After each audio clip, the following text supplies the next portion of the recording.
Hello, everyone. It's Mike from Downtown Comics, and I'm here as always with James Rossman. James, how are we doing today? Doing good. All right, we're doing our second video, so that's why we're wearing the same clothes. And we've got even more books. Yeah. Oh, and in the first bit I forgot, these are books that are coming out the week of October 1st, 2025. So that's where we are. So yes, we're doing a second video. I have 3, you have 4. We've read most of them as well this time. So downtowncomics.com is the place to go to check out all the new releases, and liking, sharing, and subscribing is super, super appreciated. Yeah. All right, well, let's just get going then. What do we got first? So it's Batman #2 by Matt Fraction. All right. So this one starts right off where the last one left, with Robin being held at gunpoint by some Gotham City's police officers. Tim Drake, Robin. Yes. Tim Drake. Yeah. So the cops do subdue Robin and throw him in the back of the paddy wagon, which is kind of crazy. So, and he is cuffed at this point. So he gets back there, and there's some other criminals that are back there not cuffed, but are not excited to see him. Sure. And so I will say too, before I go any further, fans of Tim Drake, you'll love this. Yes, it's a Tim Drake centric kind of episode. Yes, because you get flashbacks. To when he was younger, and Batman or Bruce was training him to drive, teaching him to drive, but not the Batmobile, just a stick shift. Right, which is amazing. Yes. I'm just all right. Which I had to learn. Did you ever have to learn? I didn't. No. Okay. Yeah, I think I was right there at the age. My dad taught me how to drive a stick shift because that's the car we had. So, yep. So, in this, Batman finds out Robin has been captured by the cops, and he comes to rescue him, but that's not till later in the book. But we also get some, like I said, we get some Tim Drake action. We also get some nice flashbacks, like we said, of Bruce and Tim learn stick shift, and some nice father-son moments there. And let's see, in this, Tim Drake is kind of still showing through some action scenes in this, where proving why he's still capable of being like the prime Robin or whatever, stuff like that. So this was another issue where you're like, okay, this is a one and done type of story. It's kind of wrapped up. Obviously, like we talked about before, there's a subplot that's involving Commissioner Vandal Savage trying to essentially turn the police department and possibly the whole Gotham City. Yeah, I mean, the big thing about this is the fact that Vandal Savage has, in his quest to, take the police force a different direction, obviously in a more violent direction. Certain cops on the force now seem to be much more akin to his way of thinking. So, the whole impetus of this was that Tim stopped a crime, but then the cops tried to arrest him and actually shot at him. And shot him.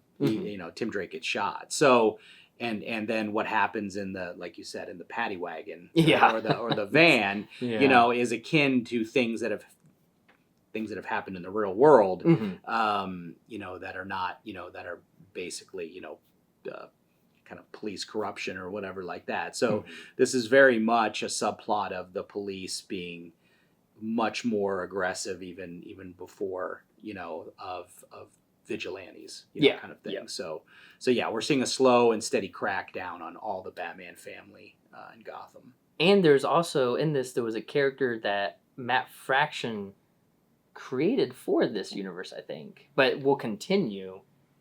I can't remember the name of it. Okay. Completely spacing it. Okay. But yeah, no, he said that. So he created this certain character for this Batman, but says that it could have potential of moving along down the line of. Okay. Batman, you mean a cop or another character? Another character. Yeah. Oh, okay. Yeah. Trying to remember. So, okay. Yeah, I can't remember the character's name. Okay. But and we've mentioned before in the first issue, this Batman is he's not angry. He's not, what you would think of Batman most of the time, of him pushing family away and stuff like that. Yeah, not at all. I think that's, not carrying, you can tell in these first 2 issues that he's not carrying the weight of the world on his shoulders, essentially. Right. So, which is really kind of breath of fresh air. Yes. Kind of. So no, for yeah, Batman. it's another solid issue. The art's Mhm. awesome. I mean, the book's just really good. It's just a Yeah. really good Batman story. So, I've got no notes. Yeah, I'm no, just same following here. along, having a good time. So, highly recommended.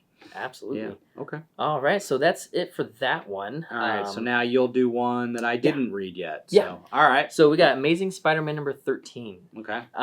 So I've been reading all the issues and of this new run, and honestly, this is probably my favorite. Okay. Just because the it's one I haven't gotten to yet. Okay. very like Guardians of the Galaxy esque. Oh, like, okay. I feel like obviously we're back with Peter Parker in space, but previously Peter had found or ran into Doctor I think Xanto. Uh, yeah, Doctor Xanto. He's a I can't remember. Let's see. Seemed like he. Okay, how do I say this? So, this doctor, seemed like a cool guy in the previous issues until we find out that he had a bunch of aliens on his ship, essentially, in these like containers, and he's been like experimenting on them and stuff like that. Okay. So, Right. Peter finds them and he frees them, and one of them is Rocket Raccoon. Oh, So okay. that was and that's kind of where the part about me saying like it's very Guardians of the Galaxy-esque, because we let's see, I think because also we have this character called Simbi, which I'm trying to see where I put so yeah yeah, so like Peter's Star-Lord, Rocket is obviously Rocket. This little character Simbi is like essentially kind of like a little Groot, essentially. Okay. So, Okay. and then we have the character, I think it was Xantos, is like Drax, and there's also a female character in here that's kind of like Gamora. Okay. So it's actually it's like really fun. And when the whole like we find out that Rocket Raccoon is one of these that Dr. Xanto has captured, I'm like, how did you capture Rocket Raccoon? Like, that doesn't make sense to me. Okay. So essentially, when trying to decide about like what to do, like everybody except Peter Parker is essentially in agreement that, hey, let's just throw him in this capsule and shoot him out into space because he's a terrible guy, and Peter Parker is essentially by himself in the fact that he's like, well, if we do that, we're not any better than him. Sure. And we actually might need him for certain things. So we do bounce back and forth to... let's see. Actually, nope. We'll X that. I think that's pretty much all I have to say about that one. Everything else is kind of a spoiler, and this is kind of a really fun issue with some revelations. Okay. So, I think it was actually probably my favorite issue so far of the series. Wow. So, okay. Yeah. All right. So. I mean, I've been reading most of them. So, yeah. But I must not have read 12, because was 12 like part 1 of this? Yeah, essentially. Okay. Yeah. Then I must have missed part 12 somewhere. So. Yeah. All right. Yeah. So really good. Yeah. Okay. All right. Awesome. You're gonna do another one that I didn't read then. Okay. Yeah. All right. Yep. I'll go ahead and knock that out of Yep. the way. All right. Let's So up next is DC's Zatannic Panic. So is this the Halloween one shot? It is. Yeah. For DC's. Mm-hmm. Okay. Yeah. So we do get 8 different anthology stories in this, celebrating Halloween. A couple of my favorites starts off with a story about Zatanna. She's trapped in this other realm where someone who thinks that she's essentially using magic to better her own life at the expense of other magicians. Okay. So that was kind of fun. Another one that I really liked was... Oh, no, well, so in that story, she has to essentially remember some of the things that her father taught her in the past to be in order to get out of this realm. So that was pretty interesting. There was another story in this where there was a how do you say it, like a palindronic Batman, which basically it's like you can read the story front to back, forwards and backwards, which was really cool. Like I really like that. All right. So yeah, and then there's 6 others in here actually that were just as good. So yeah, I think I really like these, little one-offs, Right. celebrating. DC likes to do their. Yeah, Marvel doesn't do that, do they? Not for the most part. Yeah. No, they'll have, but yeah, DC's kind of right on it. Yeah. Every major holiday, or I mean, they even do like a spring and a summer, and Yeah, that kind of stuff. So because that Valentine's Kal-El Day, one, yeah, that's right, for summertime. Yeah, okay. So the Valentine's, Christmas, Halloween, yeah. And honestly, they picked Zatanna for this because obviously Sure. Halloween, but she doesn't get a whole lot of play here recently. I feel like no, and, I mean she's had 2 series within the last year that's and a right. half, Yeah, so series did just end. Yeah. Okay, and she is in the first round of the DCKO, right? So yeah, which. Yeah, I won't say anything, but I hope she kind of goes far. Okay. All right. Well, I'll do the one that you didn't read then. Yeah. So my one that you didn't read was the X-Men Age of Revelation Overture #1, which is the start of the Age of Revelation event in the X-Men universe, I guess. So again, like the Age of Apocalypse, I think we're going to have all the current titles are gone.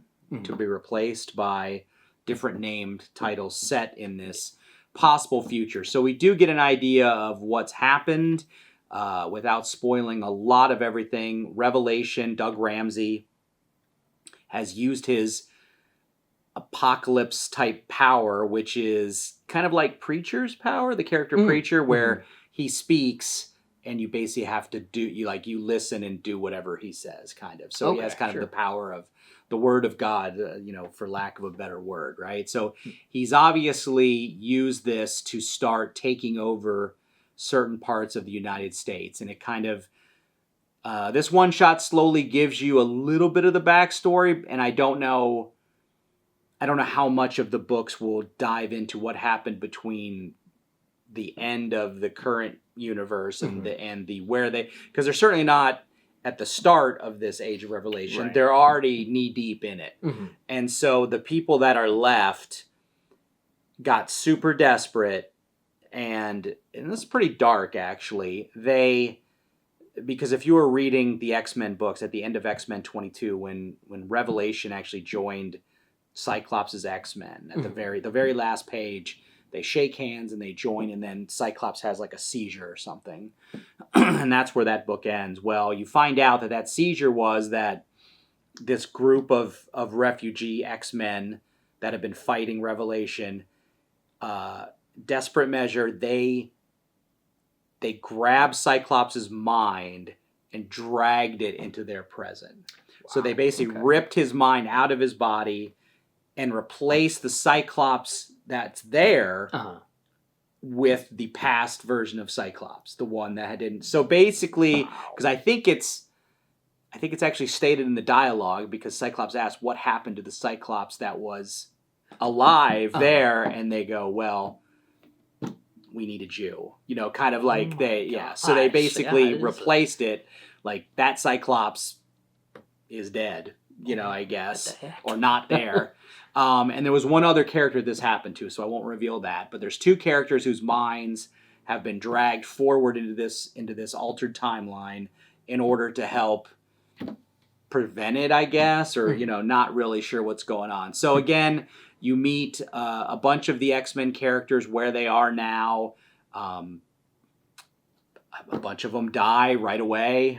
So we'll see what happens in the various other books, and what stories they tell. But this gets us going, and it is. There's similarities to the Age of Apocalypse, obviously, because thematically we're kind of going down that path. But there's a lot of differences, and obviously the characters involved will have changed because there's a lot more X-Men around than there were back then. Sure. So, you'll see a lot more characters in this one. So, it's a good start. It kind of gets you hitting the ground running, and then, basically it's up to you to kind of what of these titles that are coming out, which ones do you want to follow? Right. I think the main one is The Amazing X-Men. I think that replaces X-Men, and then I'm not sure which one replaces Uncanny. But that looks to be So it's usually like 1-to-1 replacements. So the Wolverine becomes this. The Laura Kenny book becomes a certain book. Then you've got X-Men, Uncanny X-Men. Mm-hmm. So I think Phoenix. Yeah, they're done. So literally X-Men right now is on hiatus. Whatever that last issue it just shipped, was it like number 22? Gotcha. Yeah. And this new book that's coming out, this number 1. So there's going to be a whole bunch of number 1s released for the rest of this month. Okay. Gotcha. So you have to So you basically you could just keep reading the ones you were reading. They just get replaced, or you could start to pick and choose, maybe depending on who's in it and what the story is that they're telling. So interesting. So it's the same way. Like I said, it's the same thing they did with Age of Apocalypse back in the 90s. So, gotcha. So it's kind of the same format. But I liked it. I thought it was interesting. Art was good.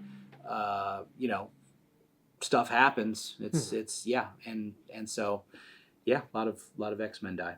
Jeez. Yeah, I can see where you say it was dark. Yeah, but because I almost was gonna read these, but then I was like starting to have to be kind of picky and choosy. But then I was like, well, maybe once the trade paperback comes out, I think I'll probably pick it up and read it. Yeah, I mean, it'll be interesting to see. A lot of times, the way they release these, even though they're all different titles, number 1s, they do build on each other in terms of a story. Mm-hmm. So it's usually.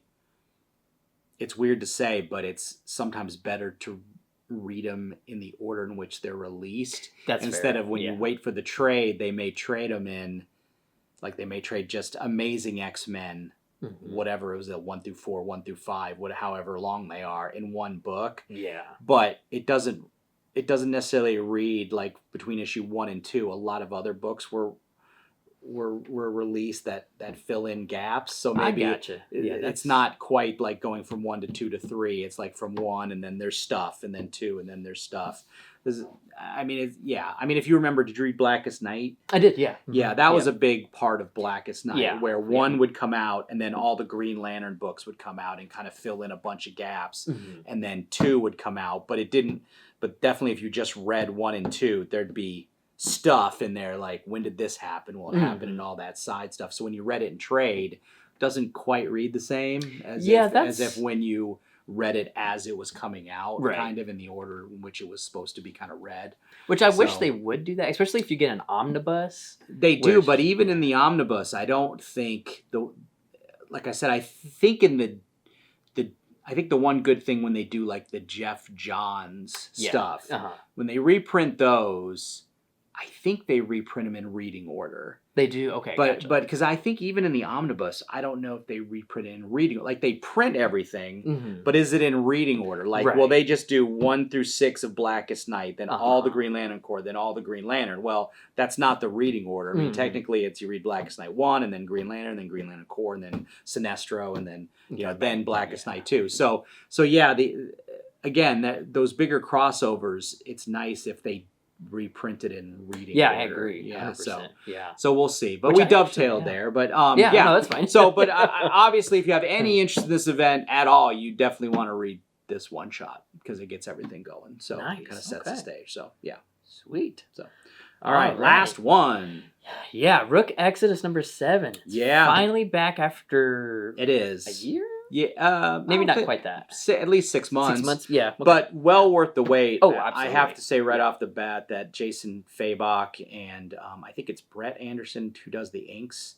Just phenomenal. The book just looks so good. Yeah, and I mean, and even in the first couple pages where there's not that much dialogue, right? Like you're just getting, I was just sitting in amazement. I was like, this is so good. And I mean, I think that's part of the reason that Rook Exodus is my favorite of the Ghost Machine, right? Ghost Machine.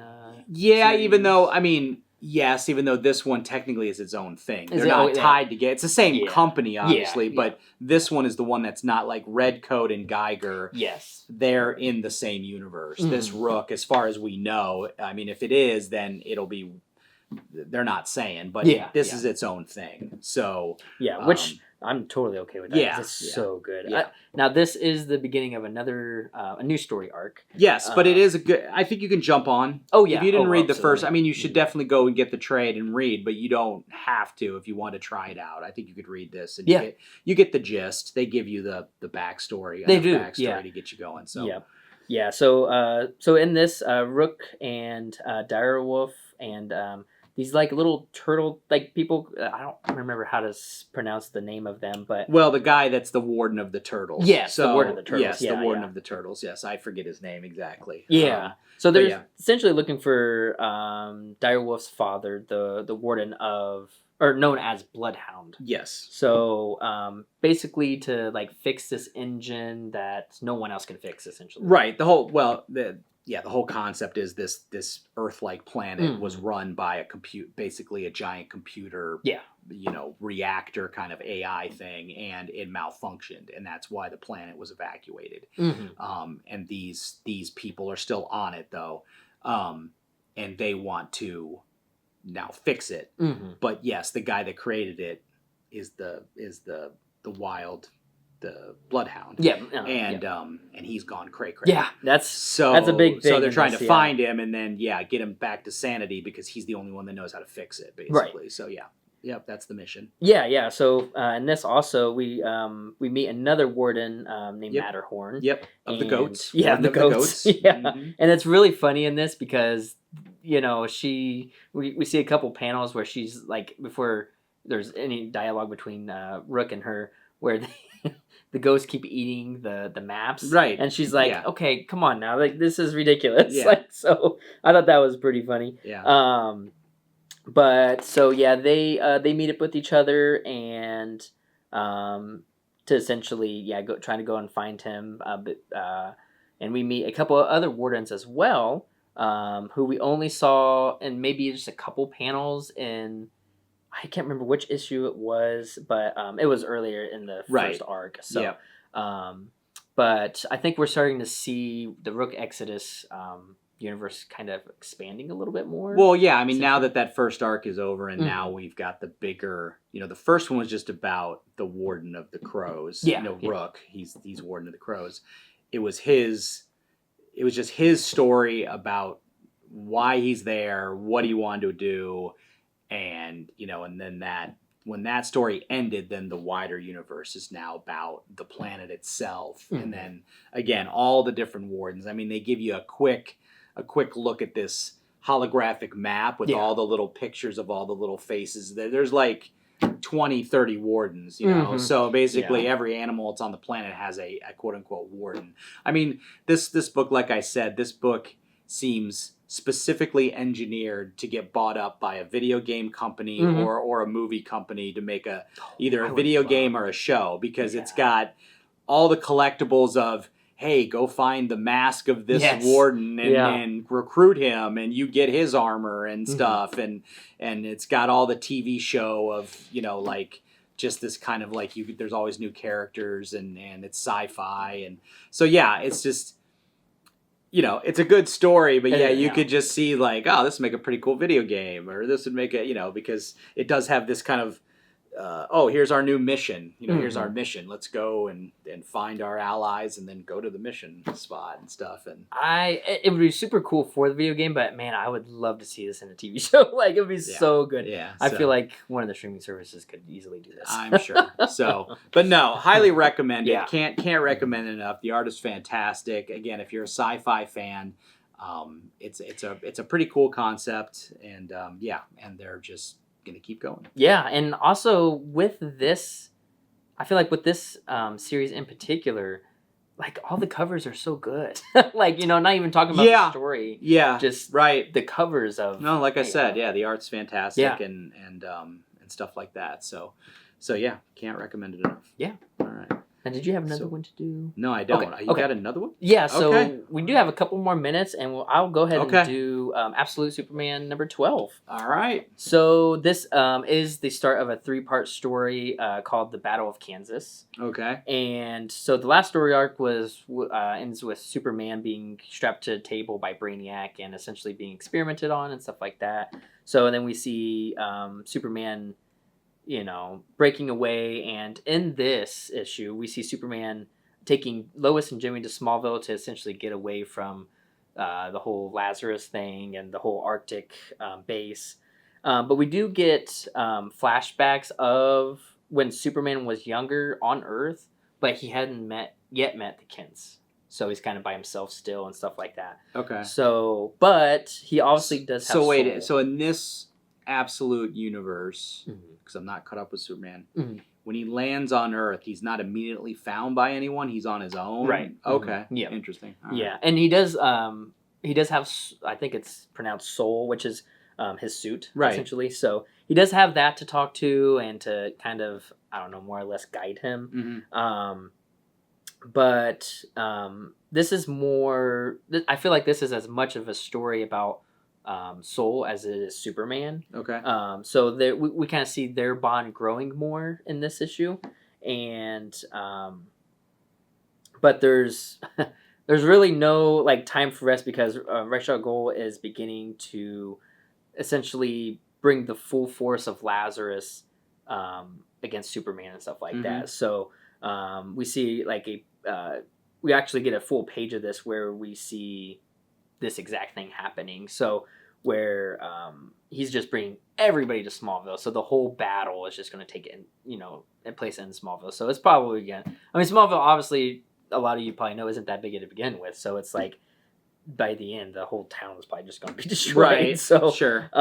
but this, like I said, this was like the setup to what will probably be a really big action-packed 2 issues to finish out this little story arc. Okay. So yeah, it's honestly, I think this is probably going to be the coolest of the stuff that's happened so far. I feel like because I feel like Absolute Superman's been dealing a lot with the Lazarus stuff, a lot of kind of like, obviously you've dealt with Brainiac and stuff like that, but I feel like this fight is going to be pretty epic. I feel like to really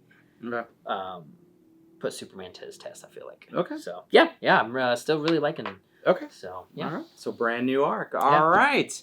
Well, that's it. That was a lot of books this It was. week. Yeah. Yeah. It definitely so was. we'll see what comes out next week. But yeah, thank you everyone for listening to all of this.